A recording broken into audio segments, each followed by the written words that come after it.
के प्रारंभ होने के पहले लगातार कुछ व्यस्तताओं के कारण काफ़ी अंतर आ रहा था मेरी दोनों व्यवस्थाओं को सुचारू रूप से संचालित कर पाने में, ध्यान की प्रक्रियाओं को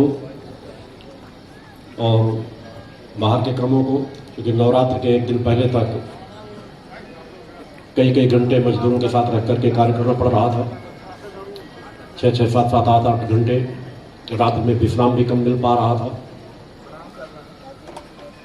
कुछ कठिन सा महसूस हो रहा था कि इस बार अपनी चेतना तरंगों को उस अवस्था पर ले जाकर के प्रवाहित कर सकूंगा या नहीं, मगर माता आदिशक्ति जगजननी जगदम्बा की कृपा से पूर्णता के साथ अपने कर्तव्य को पूर्ण करने में माता आदिशक्ति जगजननी जगदम्बा की कृपा रही।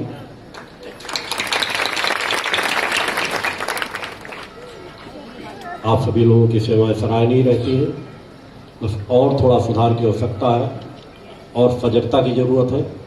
हर शिविरों में जब बड़े स्तर के शिविर होते हैं तो सैकड़ों प्रकार के आपराधिक प्रवृत्ति के मानसिकता के व्यक्ति भी आते हैं। हर शिविरों में दर्जनों लोग पकड़े जाते हैं, कोई मोबाइल चुराता हुआ पकड़ा जाता है, कोई कुछ करता हुआ पकड़ा जाता है। तो यदि आप लोग और थोड़ा सा और सजग रहे तो जो कुछ लोगों का सामान नुकसान करने, क्षति पहुंचाने में लोग सफल हो जाते हैं, उसे भी रोका जा सकता है। बाकी कुछ सजगता से काफ़ी लोग पकड़े जाते हैं, अतः और सजगता की जरूरत है और आप लोगों के जीवन में व्यवहारिकता की जरूरत है और अधिक विनम्रता की जरूरत है। कई बार जब अधिक कार्यकर्ता हो जाते हैं तो आप लोग अपने आप में स्वयं जब समाज के बीच जाते हैं, सफर में जाते हैं, रास्ते में जाते हैं, यात्रा में आते हैं, तो कई बार हो जाता है कि आप लोगों की मानसिकता में दो प्रकार की स्थितियां बन जाती हैं। एक वह जो अपने लोग हैं और एक वह जो आप लोगों से जुड़े नहीं हैं। कई बार आप लोग अपने साथ जब ज़्यादा सदस्य होते हैं तो एक अहंकार का भाव होता है, अपनी ही बात करना चाहते हैं, कोई दूसरा छोटी सी बात करना चाहते हैं उसका विरोध करते हैं। अतः हमेशा विनम्रता के साथ आने जाने सफ़र में अपनी व्यवहारिकता से दूसरों का दिल जीतने का प्रयास करें। कार्यक्रमों में नए भक्तों का और विनम्रता के साथ मार्गदर्शन किया करें, क्योंकि हम जिस लक्ष्य की ओर बढ़ रहे हैं उसमें जितनी शक्ति की आवश्यकता है उससे कहीं ज़्यादा विनम्रता की आवश्यकता है।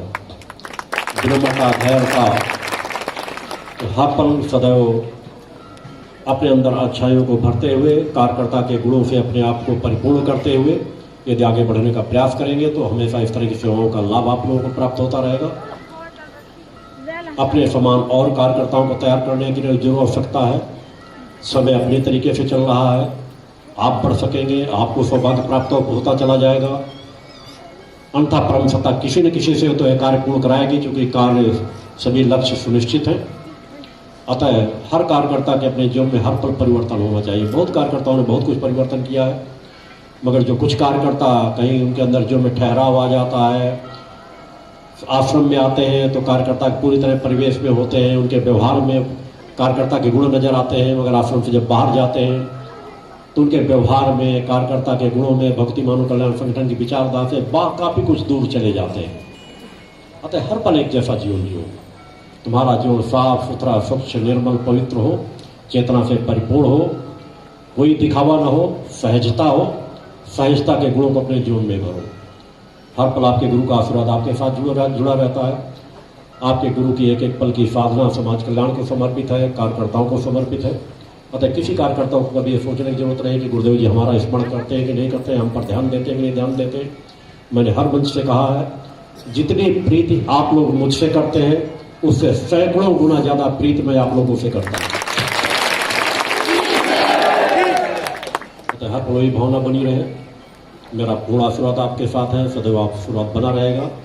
माते